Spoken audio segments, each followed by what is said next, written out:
Hey everyone, welcome back to the first edition of Off the Charts for 2026. If you've been following the markets, you saw that 2025 was another solid year for the markets.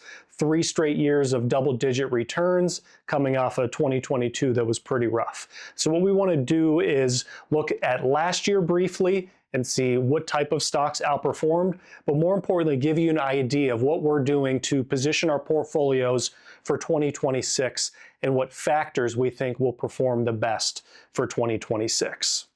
So the first slide we want to look at is S&P 500 market breadth, or what percentage of stocks in the S&P 500 outperform the market as a whole.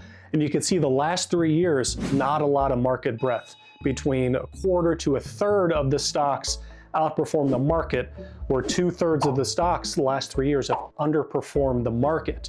We saw similar type breadth from 1995 to 1999, leading up to the dot-com bubble bursting.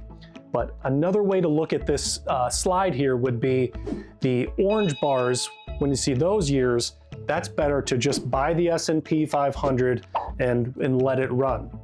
But the blue bars, those are the years that active management outperforms. Those are the years that picking the best factors, picking some of the best stocks, you'll see outperformance compared to the S&P 500. And we are confident that 2026 will see more of a reversion back to the mean, where active management or factors will outperform the market as a whole. But we want to go and look at the 6 factors that we at YTS track and which ones have performed the best previously, but more importantly, which ones are we overweighting for our clients' portfolios this year. But momentum, so stocks that have done the best the last year, the year before, those stocks continue to do pretty well. It's been a great factor the last couple of years. Quality, companies with the highest return on equity, it's been a really another solid factor. And then the other factor that's performed well is low volatility. Companies that have seen the least amount of price movement overall have just steadily been going up. But where we at YTS are repositioning our portfolios is to some of the more undervalued factors. You can see dividend yield. Over the past 10 plus years, it's gotten cheaper and cheaper. So we are reallocating more of our clients' money to companies that have a higher dividend yield.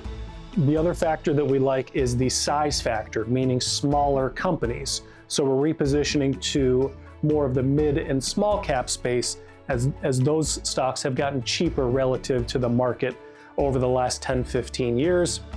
And then finally, another factor that's gotten really cheap over the last 6, 7 years is value. Companies with the lowest price to book. That's generally your financials, your consumer staples.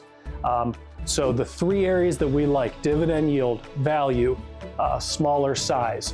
Those are the factors that we are taking profits from, moving into those factors. So to sum up this episode, the last 3 years for the market have been very profitable for investors out there. We are now taking some of those profits from the momentum stocks, from the tech stocks, moving them into the factors that we like. And again, dividend yield, the size factor, value, so cheaper valuation companies. So we're not saying to completely eliminate or sell all of your momentum stocks or all of your growth stocks, but we are saying is it's been a really good 3 years for the market, and it could make sense to reposition to some of these factors that we talked about. Thank you for tuning into this week's edition. We'll see you next week.